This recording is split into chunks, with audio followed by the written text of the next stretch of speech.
दिल्ली के मुख्यमंत्री अरविंद केजरीवाल ने आज मयूर विहार फेज 3 में सरकारी स्कूल की नई इमारत का शिलान्यास किया। इस खास मौके पर दिल्ली की शिक्षा मंत्री आतिशी भी मौजूद रहीं। इस दौरान अरविंद केजरीवाल ने लोगों को संबोधित करते हुए कहा कि जब इस स्कूल की बिल्डिंग बनकर तैयार हो जाए तो इस बार अपने इलाके के प्राइवेट स्कूल घूमकर देख लेना और फिर अपने इस सरकारी स्कूल को देख लेना। अगर आपका सरकारी स्कूल प्राइवेट स्कूल से कम अच्छा हो तो मैं राजनीति छोड़ दूंगा। केजरीवाल ने कहा कि पहले कभी नहीं देखा गया कि स्कूल के शिलान्यास के लिए इतने लोग आए। हमारी सरकार बनने से पहले सरकारी स्कूल का बुरा हाल होता था, कोई पढ़ाई नहीं होती थी। जब आपकी सरकार बनी है, एक से एक शानदार स्कूल दिल्ली में बन रहे हैं। 1-1.5 लाख बच्चे के पढ़ने का इंतजाम मैंने कर दिया है। पिछले कुछ दिनों में पहले बच्चों के मन में हीन भावना होती थी, सरकारी स्कूल में पढ़ने से अब सब बदल गया है। शानदार स्कूल बन रहे हैं, प्राइवेट स्कूल से बेहतर स्कूल बन रहे हैं। स्कूल बनने पर आप देख लेना, ऐसा प्राइवेट स्कूल नहीं होगा, नहीं तो राजनीति छोड़ दूंगा। केजरीवाल ने अपने भाषण में बाबा साहब अम्बेडकर का जिक्र करते हुए कहा कि बाबा साहब अम्बेडकर जी ने सबसे पहले कहा था कि अगर अपने समाज को आगे बढ़ाना है तो देश को आगे बढ़ाना है तो गरीबों के बच्चों को अच्छी शिक्षा दो। आज बाबा साहब अम्बेडकर का सपना पूरा कर रहे हैं हम लोग। 75 साल हो गए हैं, उनका सपना अधूरा रह गया है और मैंने भी कसम खाई है, बाबा तेरा सपना अधूरा केजरीवाल करेगा पूरा। आज इतनी भारी संख्या में आए हुए मेरे प्यारे बहनों, भाइयों, माताओं, बुजुर्गों, बच्चों, आप सब लोगों को मेरा नमस्कार, सबको मेरा प्रणाम। आप लोगों का जुनून वाकई काबिले तारीफ है।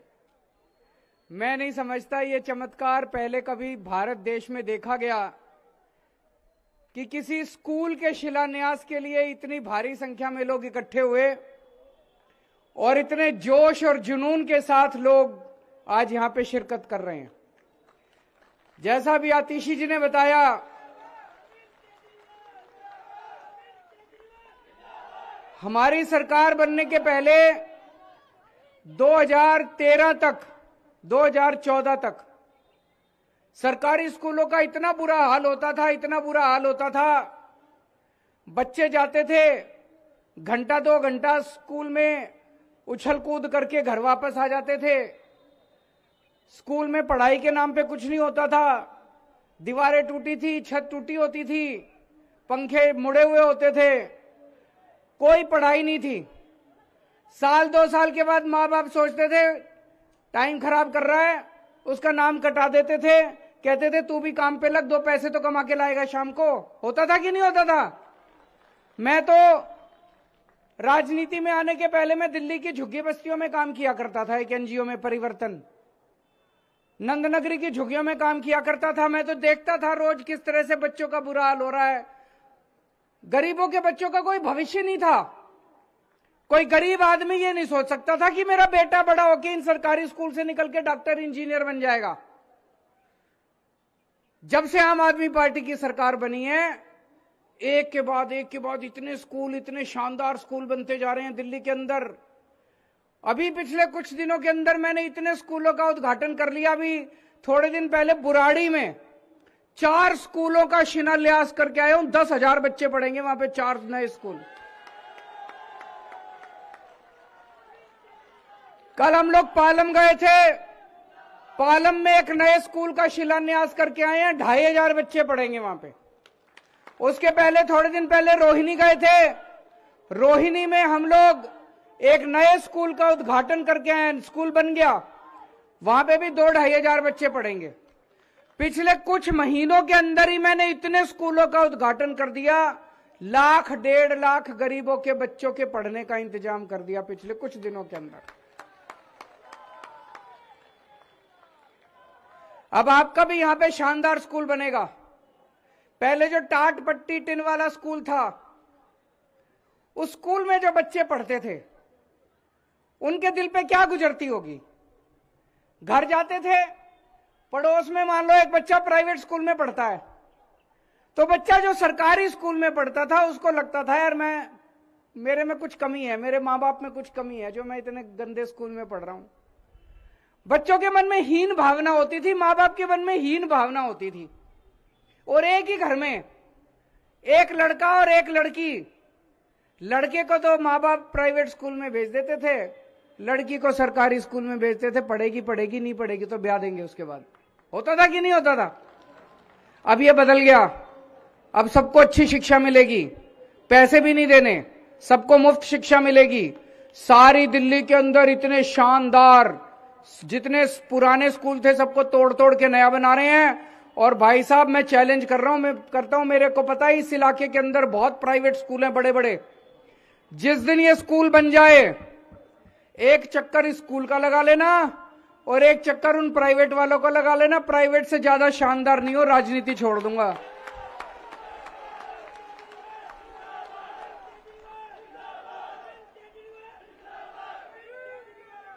जितना शानदार ये स्कूल बन रहा है, इसमें इतनी सारी लेबोरेटरी लैब बनेंगी।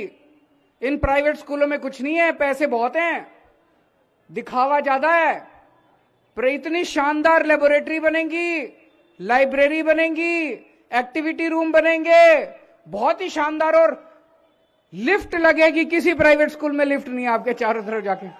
आपके बच्चे तीसरी मंजिल पे जो बच्चे की क्लास होगी वो लिफ्ट में चढ़ के जाया करेगा, सीढ़ियों से चढ़ के जाने की जरूरत नहीं है उसको।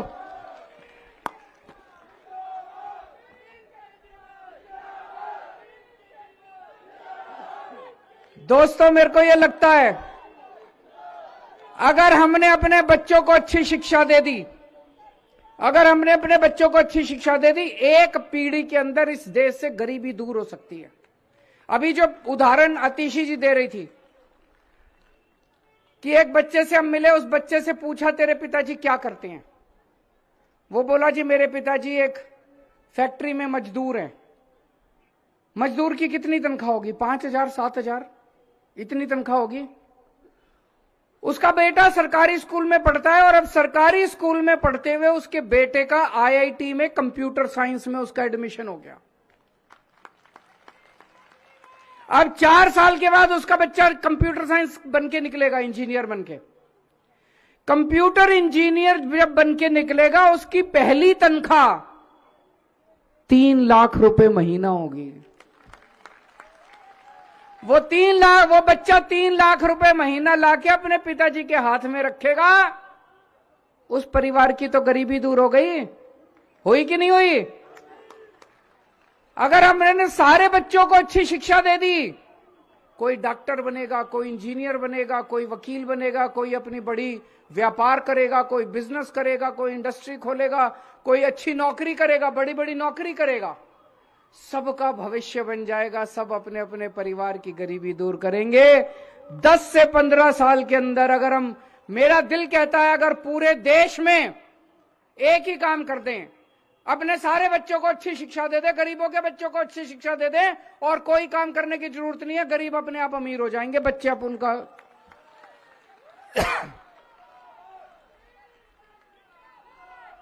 जो काम आज हम लोग दिल्ली में कर रहे हैं, ये काम आजादी के टाइम पे हो जाना चाहिए था।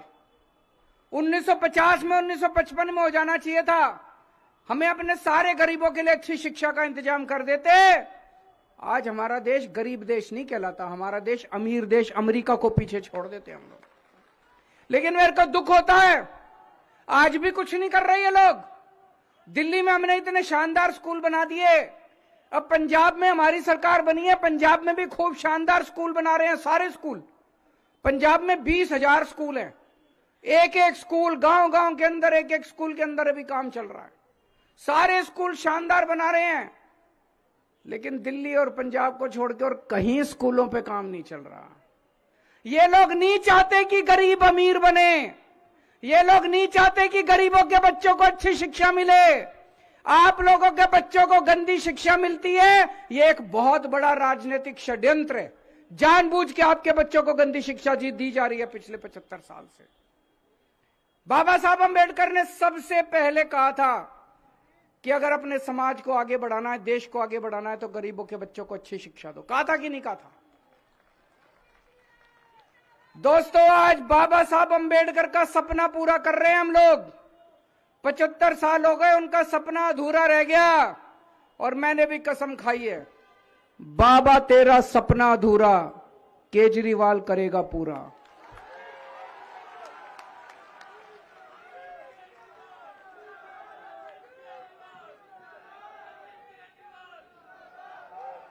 आज एक मुद्दे पे और बात करना चाहता हूं मैं। चारों तरफ इतनी महंगाई हो रही है कि नहीं हो रही? घर का खर्चा चलाना मुश्किल हो रहा है। लेकिन आपकी जानकारी के लिए बता दूं, अभी अभी केंद्र सरकार ने एक सर्वे कराया सारे देश का।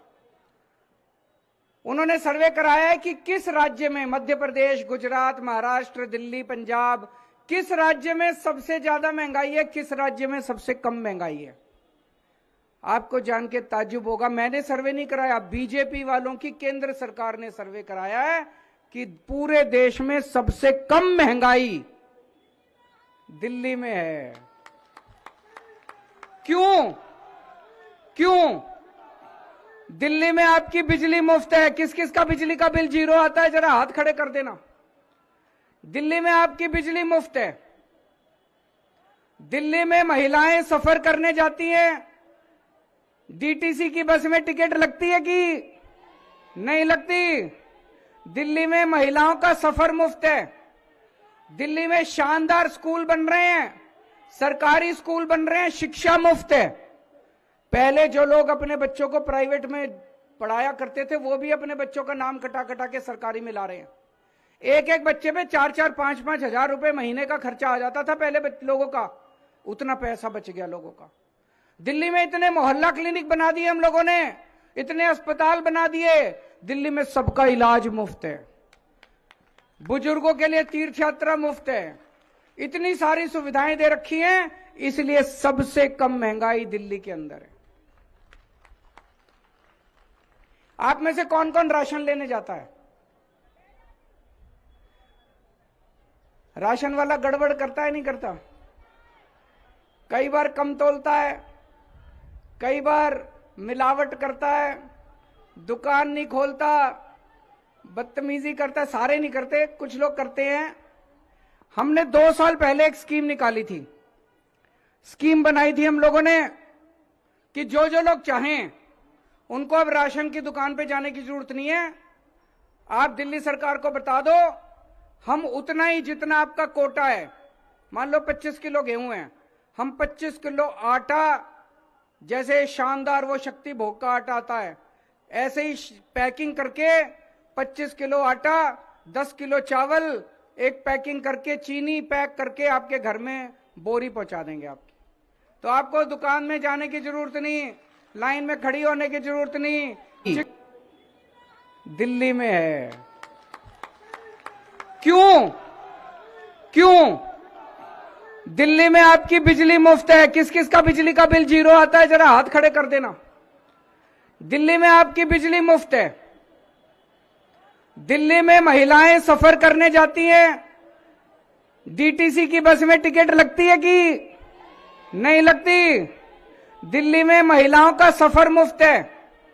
दिल्ली में शानदार स्कूल बन रहे हैं, सरकारी स्कूल बन रहे हैं, शिक्षा मुफ्त है। पहले जो लोग अपने बच्चों को प्राइवेट में पढ़ाया करते थे, वो भी अपने बच्चों का नाम कटा कटा के सरकारी में ला रहे हैं। एक एक बच्चे पे 4-4, 5-5 हजार रुपए महीने का खर्चा आ जाता था पहले लोगों का, उतना पैसा बच गया लोगों का। दिल्ली में इतने मोहल्ला क्लिनिक बना दिए हम लोगों ने, इतने अस्पताल बना दिए। दिल्ली में सबका इलाज मुफ्त है, बुजुर्गों के लिए तीर्थ यात्रा मुफ्त है, इतनी सारी सुविधाएं दे रखी हैं, इसलिए सबसे कम महंगाई दिल्ली के अंदर है। आप में से कौन कौन राशन लेने जाता है? राशन वाला गड़बड़ करता है नहीं करता? कई बार कम तोलता है, कई बार मिलावट करता है, दुकान नहीं खोलता, बदतमीजी करता है। सारे नहीं करते, कुछ लोग करते हैं। हमने 2 साल पहले एक स्कीम निकाली थी, स्कीम बनाई थी हम लोगों ने कि जो जो लोग चाहें उनको अब राशन की दुकान पे जाने की जरूरत नहीं है। आप दिल्ली सरकार को बता दो, हम उतना ही जितना आपका कोटा है, मान लो 25 किलो गेहूं है, हम 25 किलो आटा, जैसे शानदार वो शक्ति भोग का आटा आता है, ऐसे ही पैकिंग करके 25 किलो आटा, 10 किलो चावल, एक पैकिंग करके चीनी पैक करके आपके घर में बोरी पहुंचा देंगे आपकी। तो आपको दुकान में जाने की जरूरत नहीं, लाइन में खड़ी होने की जरूरत नहीं, चिक चिक करने की जरूरत नहीं। आपके घर में अपने आप हर महीने आटा आ जाया करेगा आपके। होना चाहिए कि नहीं होना चाहिए? करने नहीं दिया इन्होंने हमें। मैं करना चाहता था, हमने पूरी स्कीम बना दी थी, लेकिन इन्होंने करने नहीं दिया। केंद्र सरकार वालों ने उसमें टांग अड़ा दी। इन्होंने एलजी को कह के सारा बेड़ा गर्क कर दिया। लेकिन हमारी नीयत साफ है। जब आपकी नीयत साफ हो तो भगवान आपके साथ होता है, भगवान आपका साथ देता है। भगवान ने हमारी सरकार पंजाब में बनवा दी कि भगवान बोले केजरीवाल यहां दिल्ली में नहीं करने दे रहे तो तू पंजाब में जाके कर ले। हमने पंजाब में लागू कर दिया। कल मैं जा रहा हूं पंजाब, कल वहां पे घर घर राशन बांटने की स्कीम चालू कर रहे हैं। अब लोगों को राशन की दुकान जाने की जरूरत नहीं पड़ेगी। लोगों के घर में, पंजाब में लोगों के घर में राशन जाया करेगा हर महीने। और एक बार पंजाब में हो गया, फिर दिल्ली में भी करके दिखाएंगे। फिर तो ये बंद नहीं कर सकते।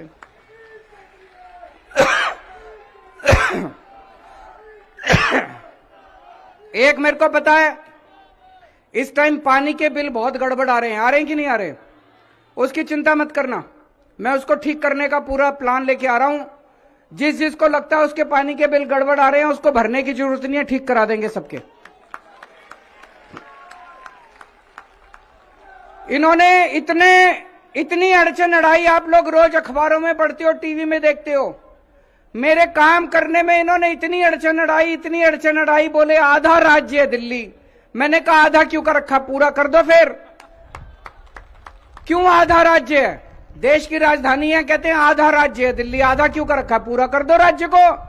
लेकिन करेंगे नहीं, टांग अड़ाएंगे, हर काम नहीं करने देते, कोई काम नहीं करने देते। मैं ये कहता हूं भाई अच्छा काम करो, तुम भी करो, हमें भी करने दो, मिलके करते हैं काम। तुम भी खुद भी कुछ नहीं करेंगे। मैं आपसे पूछना चाहता हूं, बीजेपी की केंद्र सरकार ने एक काम करा दिल्ली वालों के लिए? कोई एक काम कराओ, एक काम नहीं करते। खुद कर लें, ना खुद करेंगे ना मेरे को करने देंगे। और आजकल रोज नोटिस पे नोटिस भेज रहे हैं मेरे को, कभी सीबीआई के नोटिस, कभी ईडी के नोटिस, कभी इनकम टैक्स के नोटिस, कभी दिल्ली पुलिस के नोटिस, कभी फलाने। ऐसे सारी एजेंसी छोड़ रखी है जैसे देश का सबसे बड़ा आतंकवादी मैं ही हूं, जैसे देश का सबसे बड़ा डाकू मैं हूं, देश का सबसे बड़ा चोर मैं हूं। मैं ये पूछना चाहता हूं, कहते हैं केजरीवाल चोर है। मैं पूछना चाहता हूं जी, दिल्ली में मैंने सबकी बिजली मुफ्त कर दी। जहां जहां इनकी सरकारें हैं, मध्य प्रदेश, गुजरात, उत्तर प्रदेश, कोई राज्य ले लो इनका, वहां इतनी महंगी बिजली कर रखी है, इतनी महंगी बिजली कर रखी है। बिजली फ्री करने वाला चोर है कि बिजली महंगी करने वाला चोर है? बताओ, सीधी सी बात है। अगर मैं चोर होता तो मैं भी बिजली महंगी करके बिजली कंपनियों से पैसे खा लेता। बिजली फ्री करने वाला चोर है कि बिजली महंगी करने वाला चोर है? दिल्ली में इतने अस्पताल खोल दिए, इतने मोहल्ला क्लिनिक खोल दिए, सबका इलाज मुफ्त कर दिया, सारी दवाइयां मुफ्त कर दी, सबका इलाज मुफ्त कर दिया, सारा ऑपरेशन सब मुफ्त कर दिया। इनके राज्यों में चले जाओ, सरकारी अस्पतालों का बेड़ा गर्क कर दिया, सरकारी अस्पताल बंद करते जा रहे हैं, प्राइवेट अस्पतालों ने लूट मचा रखी है इनके यहां। गरीबों का इलाज मुफ्त करने वाला चोर है कि गरीबों को महंगा इलाज देने वाला चोर है? कहते हैं मनीष सिसोदिया चोर है। मनीष सिसोदिया ने दिल्ली के गरीबों के बच्चों के लिए भविष्य बनाया है। मनीष सिसोदिया ने गरीबों के बच्चों को अच्छा शिक्षा देने का इंतजाम किया है। इनके राज्य देख लो, इन्होंने सारे सरकारी स्कूल बंद कर दिए अपने अपने राज्यों में। गरीबों के बच्चों को अच्छी शिक्षा देने वाला चोर है या गरीबों के सरकारी स्कूल बंद करने वाला चोर है? दोस्तों, ये पीछे पड़े हैं, मेरे को इनकी कोई चिंता नहीं है। मैंने इनको कहा है, तुम मेरे को सम्मन भेजते रहो, जितने तुम सम्मन भेजोगे मैं उतने और स्कूल बनाऊंगा। तुम अपना धर्म करो, तुम अपना धर्म करो, मैं अपना धर्म करूंगा। तुम्हारा धर्म है झूठे केस बनाना, फर्जी केस बनाना, सम्मन भेजना, सारा नेगेटिव काम तुम्हारा धर्म है। मेरा धर्म है स्कूल बनाना, अस्पताल बनाना, गरीबों के लिए शिक्षा देना, लोगों की सेवा करना। तुम केवल सत्ता के लालची हो, मेरे को केवल सेवा का लालच है, मैं जनता की केवल सेवा करूंगा। आप लोग अपना प्यार इसी तरह से बनाए रखें, आशीर्वाद बनाए रखें। बहुत एहसान है आपका मेरे ऊपर। मैं छोटा सा आदमी था, जैसा मैंने बताया दिल्ली की झुग्गियों में काम किया करता था। वहां से उठा के आप लोगों ने मेरे को इतनी बड़ी जिम्मेदारी दे दी, आपका जिंदगी भर एहसान नहीं चुका सकता। 7 जन्म में भी